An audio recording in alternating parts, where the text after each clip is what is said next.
Well, hello, confirmands. I hope you are well. This is year 2. This is the Life of Christ year, and it is lesson 10. This is the lesson on which we talk about Jesus' teachings on the law, especially Sabbath law. So we're going to jump right in. We will start with the first 2 words of the phrase that pays. They are sanctifying the. Sanctifying the. All right, so here's what you need to understand. Our Jewish neighbors get a little puzzled sometimes when we talk about the 10 Commandments because they count it a little bit differently. There are, to their way of counting, 613 separate commandments, things that you're supposed to do, things that you're not supposed to do. Now, those numbers move around a little bit. It's a traditional number, and depending on which rabbi you're talking to, but 613 is a ballpark number, and it gives you a sense that in the Bible there are a whole lot of things that are required of people to try to live holy lives before God. Now, our Jewish neighbors will remind us, however many commandments we count or they count, that the law, the instructions about how we're supposed to live, that's one of God's greatest gifts. That the law helps us to live together in peace, that the rules help us to have life together. I mean, just imagine if you were trying to have some sort of sport, volleyball, football, soccer, whatever it is you care about, and there wasn't a firm set of rules that, you don't know what out of bounds is, you don't know if you're allowed to punch each other in the face when you're at the net, you can say that ball was out and the other person can say there is no out. Pretty soon there is no game, that the rules make the game possible, right? That without the rules there's nothing. And you've played board games with people who cheat. It drives you crazy because the rules help create this space where we can have fun together. And if someone just disregards the rules, there is no safe space, there is no fun, there is no game. It's just a terrible waste of time, and it makes everybody mad. I've used the example before, where I live there on County Road T. It is very hilly, and people drive it very fast, too fast. But it is entirely possible to meet someone at the top of a hill that you didn't know was there. And so lane discipline is incredibly important. If I don't stay in my lane, if the other guy doesn't stay in his lane, someone's going to die. That the law, the rules, the structure saves everybody's life. Right? When you're a little kid, people yelled at you when you went in the street. Why? Because the rule is don't go in the street. You go in the street, you could die because you don't know to look for cars, you don't know to look both ways, you don't know that you can't just chase a ball out into traffic, right? So the rules make life together possible. And can you imagine a society that didn't have common rules? Can you imagine a society where people are allowed to kill each other or rape each other or lie in court or dishonor, disrespect authority figures? It's impossible. And so there's this long tradition among us, and we're part of this tradition, that the law is one of God's great gifts and it makes our life possible. Now, for our Jewish neighbors again, of these 613 mitzvot, commandments, there's a whole bunch of them that can't be observed anymore because the temple's been destroyed.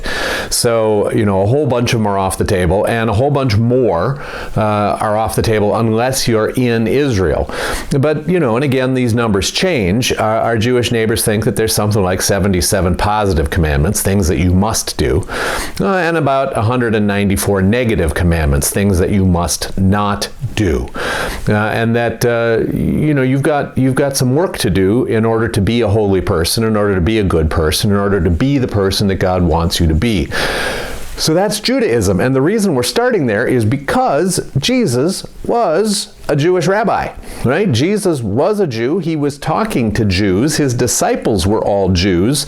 And we should understand a little bit of that faith, at least, or maybe a whole lot of that faith, so that we can know what we're talking about when we're talking about Jesus, so we can understand what Jesus is teaching and what the limitations are. I mean, there are Christians out there who think that, that the thing to do is to reject Judaism entirely, or pretend that Judaism is just this wicked system. That's nonsense. Jesus was a Jewish rabbi. I mean, let's get it straight. Let's get it together. Now, so our Jewish neighbors, set this framework for us. And in that framework are the 10 Commandments. Now, for us, these are given by God, but we think that the 10 Commandments have something to do with natural law, that this is just something that's so obvious that it should be part of the fabric of every human society. And that you don't need to get hung up, that these are God's specific laws, or that these 10 laws of God are more important than any other laws, or that these are the only 10 that really count and the other 603 don't count. That's all nonsense. We think that the 10 Commandments reflect natural law, just the way things are. Can you imagine a society in which, sexual assault was okay, or murder was okay, or lying in court was okay, or stealing was okay? It's stupid. A society like that couldn't exist. It would just be the jungle, right? People would just be killing each other. And so we think that the 10 Commandments are sort of a succinct framework for the bare minimum of what it requires to live together in peace. And for those of you who are 7th graders, you'll get to the Old Testament year. I want you to know the 10 Commandments. I want you to know them in order. I want you to know what they mean. If someone says to you, what's the 3rd commandment? I want you to say, remember the Sabbath day and keep it holy, that your days might be long in the land that the Lord your God has given you. I want you to know them in order. Why? Because that's what you do with something that you really know, right? Do you know the alphabet in order? Or do you say A, Q? Oh, there's a couple of squiggly ones. What are those squiggly ones? No, you know them in order. And I want you to know the commandments in order. I want you to know what they mean and what they don't mean. So I've reproduced them there. I mean, you can look them up anytime you want, but there they are, that you can read them. And I want you to think particularly about verse 12 there, observe the Sabbath day, which of course brings us to the next 2 words of the phrase that pays, which are Sabbath means. S-A-B-B-A-T-H, means, M-E-A-N-S, right? So verse 12, observe the Sabbath day and keep it holy as the Lord your God commanded you. 6 days you shall labor and do all your work. But the 7th day is a Sabbath to the Lord your God. You shall not do any work, you or your son or your daughter or your male or female slave or your ox or your donkey or any of your livestock or the resident alien in your towns, so that your male and female slave may rest as well as you. Remember that you were a slave in the land of Egypt, and that the Lord your God brought you out from there with a mighty hand and an outstretched arm. Therefore, the Lord your God commanded you to keep the Sabbath day. It's one of the few commandments that God goes to great lengths to explain, right? That you need a day of rest. But more than you, everyone around you needs a day of rest. Your sons, your daughters, your servants, your slaves, the aliens living in your midst. All of them need a day of rest. And then God says to his people Israel, you used to be slaves. You should know better than anybody that you need a day of rest. Now, the rich guy can take a break whenever he wants, but the poor person can't, unless the entire society agrees that there's going to be a day of rest for everyone. Rich, poor, weak, strong, slave, free, citizen, alien.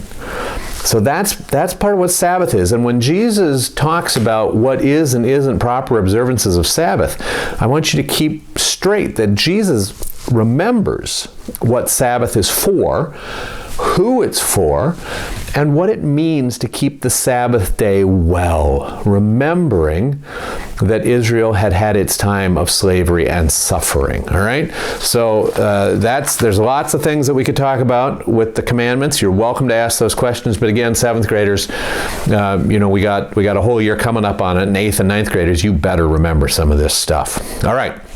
Now, next words and phrase that pays, to hear.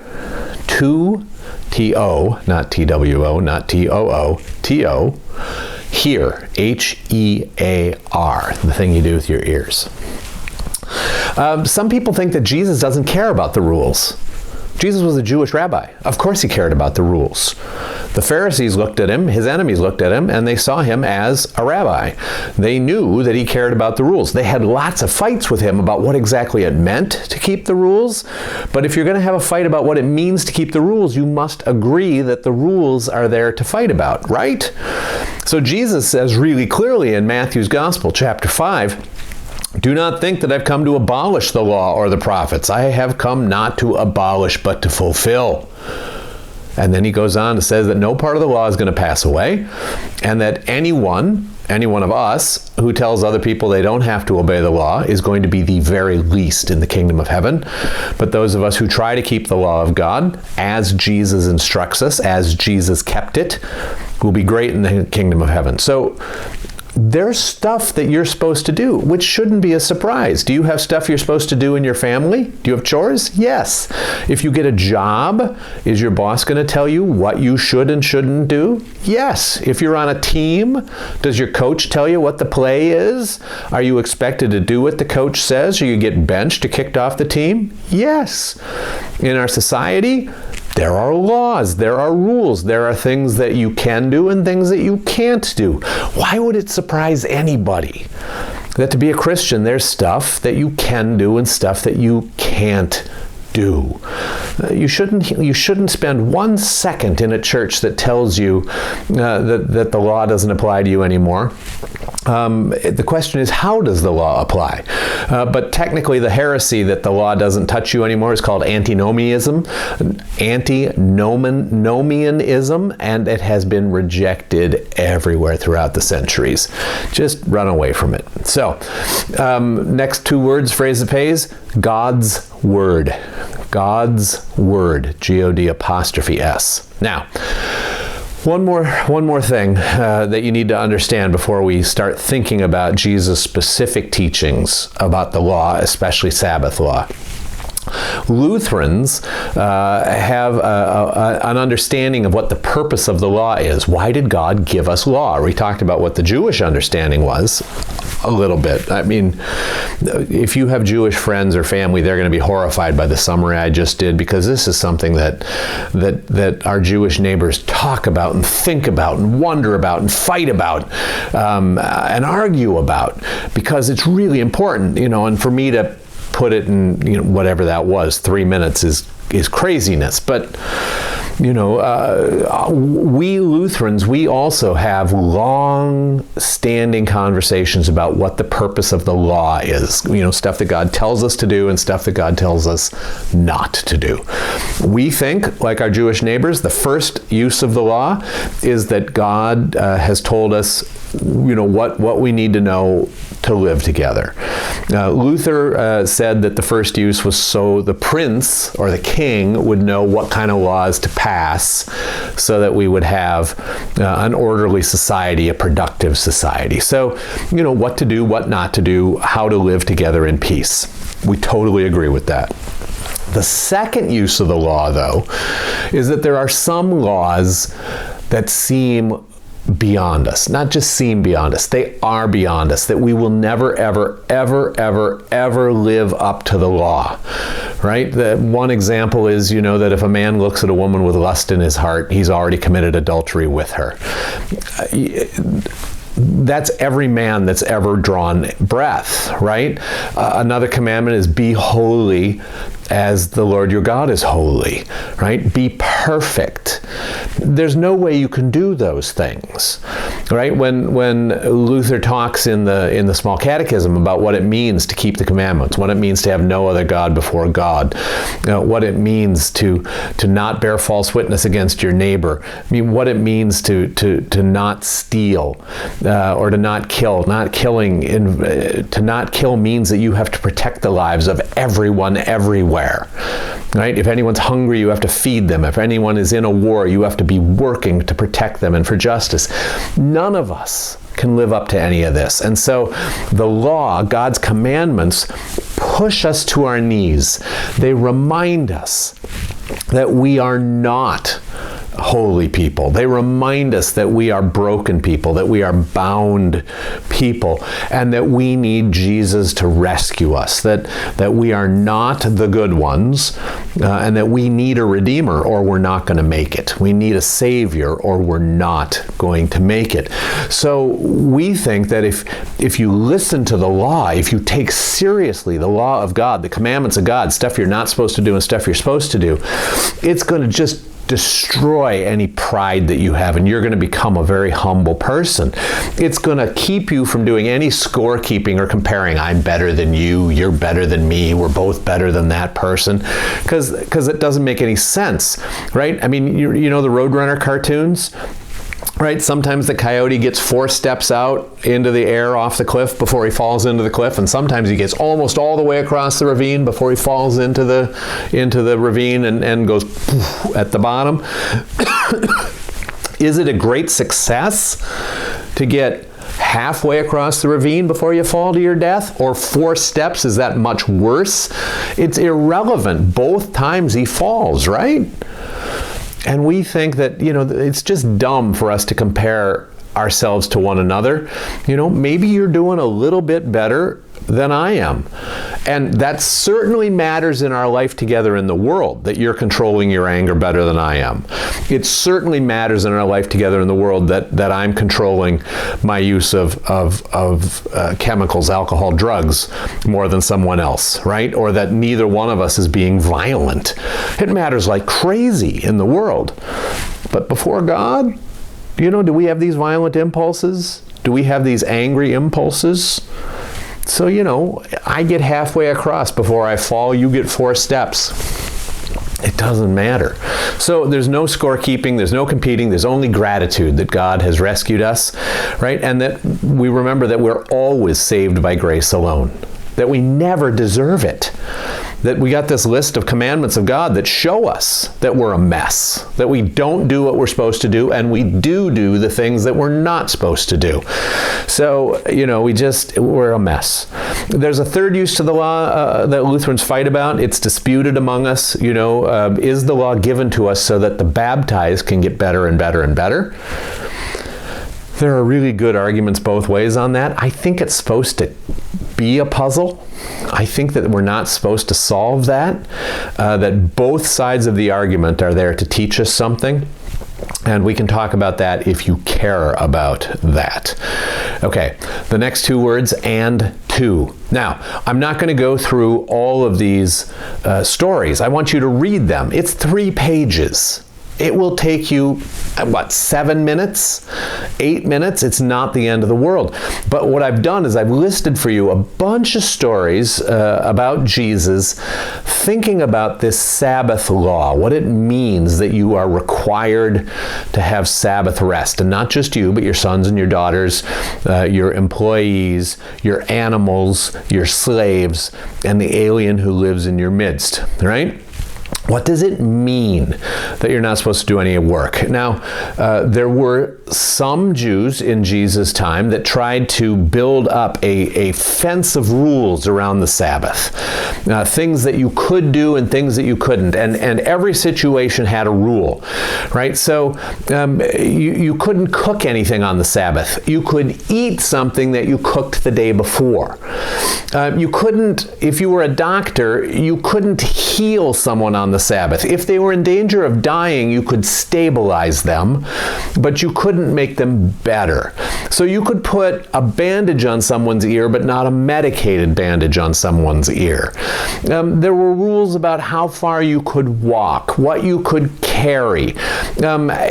if I'm a tailor and I've put a needle into my robe, so it doesn't get lost, and I walk around with that, that's work. But if you're not a tailor and you have a needle in your robe, that's not work, because that's not your occupation. But dozens, hundreds of rules that covered every aspect of life, because they were so serious about trying to keep the Sabbath. I don't want you to think to yourself, what a bunch of foolish hypocrisy. No, I mean, these impulses started really well, really honestly. That a tailor would go to the rabbi and say, "Rabbi, I'm a tailor. What does it mean for me to keep the Sabbath?" And the rabbi would say, "Don't do anything that has anything to do with your work. Don't even carry your needles around with you." Oh, okay. That sounds right.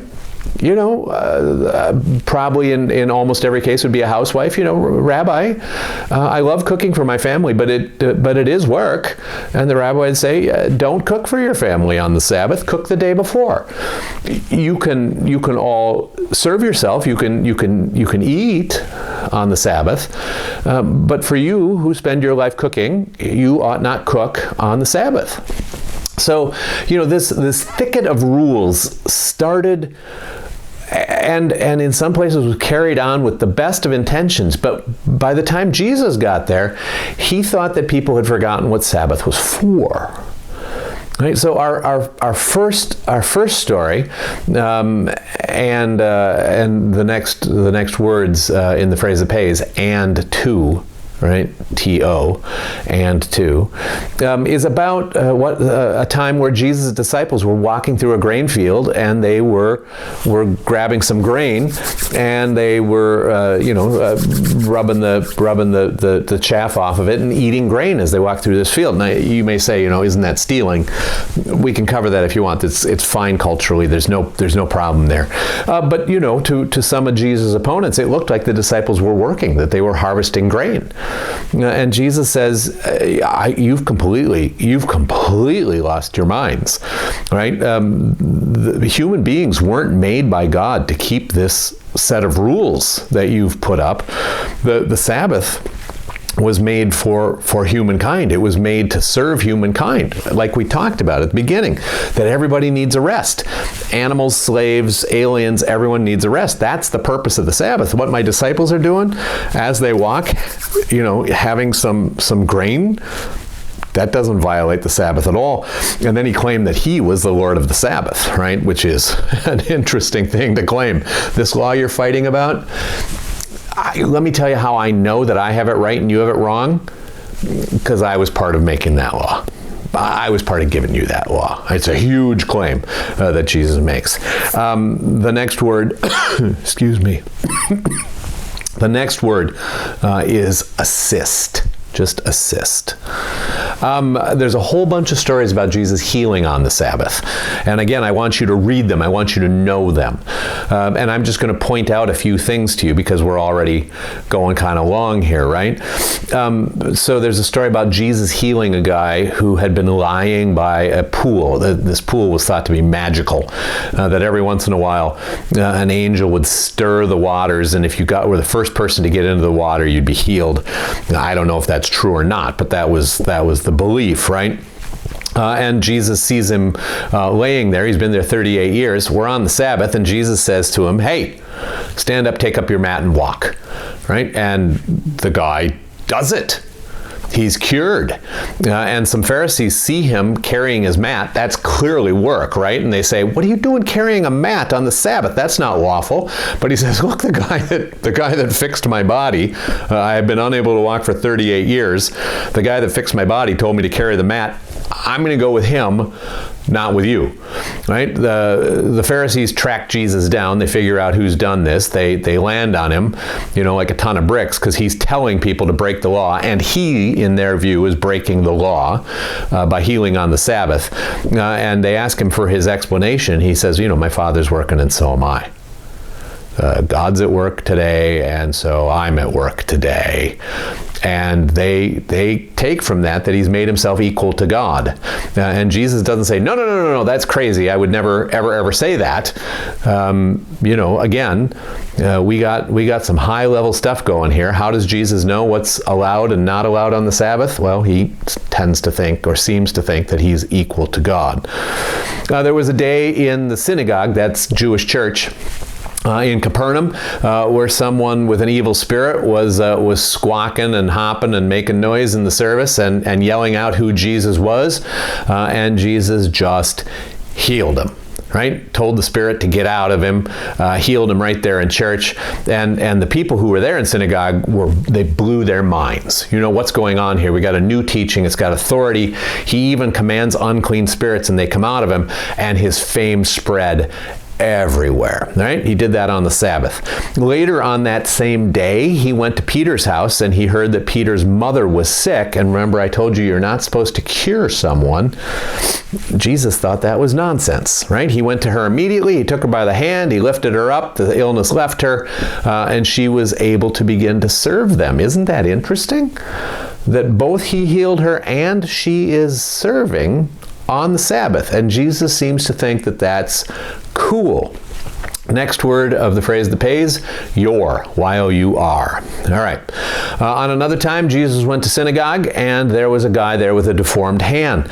And people were watching Jesus. His enemies now have gotten wise to this, and they want to see him work on the Sabbath, do something forbidden, so that they can accuse him of being a lawbreaker, of not honoring the commandments of God. And Jesus knows this. He calls the guy forward, and he looks around and he says to his opponents, is it lawful to do good or to do harm on the Sabbath, to save life or to kill? But they won't answer him because they're trying to trap him. And it says that Jesus looked at them with anger. I don't want you to miss that. Sometimes we have this image of Jesus that he's just sort of syrupy and soft. Jesus was mad at them, what they were doing for religious reasons. They were letting people stay sick and they wouldn't talk to him, and they're trying to set a trap, right? He's not supposed to heal a guy on the Sabbath. This guy's not supposed to get better on the Sabbath, but they can spend their whole Sabbath trying to trap him. That ain't right? So Jesus is grieved at their hardness of heart. So he is mad and he is sad, and he has the guy stretch out his hand and he heals the guy right there. And his enemies decide right there that this guy is too dangerous to leave around, right? That they go out and they start beginning plans and forming alliances to take Jesus out. And it's about, what the Sabbath is for. Two next words, neighbor, however. Neighbor, however. So in John, there's a story about Jesus healing a guy that was born blind. In those days, it was believed that if you had some infirmity, that either you had sinned or your parents had sinned, and God was punishing you for your own sin or their sin. So they see this guy who was born blind. The disciples say to Jesus, hey, what's up there? His sin, his parents' sin, who's being punished here? And Jesus says, that's not right. He was born blind. That guy in particular was born blind so that God's will could be revealed through him. God's works could be revealed through him. And then he says, you got to remember, I'm the light of the world, which is kind of a cool thing to say if you're about to give a blind person their sight back, right? So Jesus spits and he makes mud. He puts it on the guy's eyes. Don't let yourself get grossed out about that. They had different understandings than we do. And the guy is able to see again. Again, I want you to read the story in detail. I want you to know this story. And the Pharisees are wigged out about it, right? Pharisees are, again, a school of Judaism that they really focus on keeping the commandments of God. And the Pharisees, they can't get past the fact that this guy can see. He's been blind for his whole life, born blind, but now he can see perfectly. And how do you understand that? And they have a big fight. This guy can't be from God because he doesn't keep the rules. And that others said, well, listen, if he's not from God, how can he do the cool stuff he does? And they're deeply divided about it. Next two words, you can. You can. There's a story in Luke about Jesus healing a woman who has been crippled and bent over for 18 years. Again, we're on a synagogue. It's the Sabbath. He sees her there. He knows that she's been there. He calls her up. He puts his hands on her. He heals her. And the leader of the synagogue, he's mad. Look, don't ask Jesus to heal you on the Sabbath. It's wrong. There are 6 days that are good for healing. Why would you do it? Why would you do it on the Sabbath? It's just crazy. And Jesus says, you guys are all hypocrites, right? Don't you untie your animals and lead them to water on the Sabbath? Do you let your animals go without water all day? I don't think you do. And shouldn't this woman, who's a child of Abraham, shouldn't she be untied from her bondage on the Sabbath? Come on. The Sabbath is a great time for someone to be set free. Right? And again, the crowd rejoices. The quote that we've done now is by Martin Luther. And yes, you have to write Martin Luther, right? He is the person who led our church initially. All right. Final story is about Jesus healing a guy with dropsy. Again, he's in the house of one of the Pharisees to eat a meal that was undoubtedly cooked yesterday. They're watching him closely. They've planted this guy here to see if Jesus will heal him. And Jesus turns and he asks the experts in the law and the Pharisees, is it lawful to cure people on the Sabbath or not? But they won't say anything because they're trying to trap him, right? That's quite a party, huh? That's hospitality. So Jesus takes him and heals him and sends him away, right? And then he says to the people around him, look, if one of you has a child that falls into a well or an ox that's fallen into a well, don't you pull them out even if it's the Sabbath? Do you let them drown? Do you let them die? I untied this guy. I set him free. I rescued him like you would do if a child or an animal was in peril. And they can't answer him. They've got no answer to him. So, Jesus has an idea of what the purpose of the Sabbath is. I want you to keep clear that Jesus never says it's not important to keep the Sabbath. He just has his own spin on what keeping it looks like, on what it's for, and he remembers why God gave it to us. That the Sabbath is to be about caring for the most vulnerable, making sure that the most vulnerable in our midst receive what they need, are set free. It's a day to attend the services of God's house. It's a day to spend time in God's Word. Part of why I gave you the phrase that pays that you have today. So again, we believe that the law continues to be effective. We believe that we are responsible to do what God commands. We believe that when we can't do it, we're supposed to confess it. That part of following Jesus is to do some things and not do some other things as a way of honoring him, and that we remember why we're doing this stuff. Not to get points, not to be better than each other, not to demonstrate to God that he has to save us, but to thank God for all that God's already done for us. The same reason you obey your parents, right? To live in gratitude for people who've done so much for you. By the way, honoring your parents and living in gratitude, 4th commandment. All right, you take care of yourself. I can't wait to talk to you about all of this stuff. Remember, 3 questions, 3 good questions. At least 2 of them have to be about this material. Laws, commandments, what it means, what it doesn't mean. How Jesus made claims about himself. 1 can be about anything that has anything to do with Jesus, the stuff that you've been wondering about. And I'm looking forward to talking to you. You take care. Bye-bye.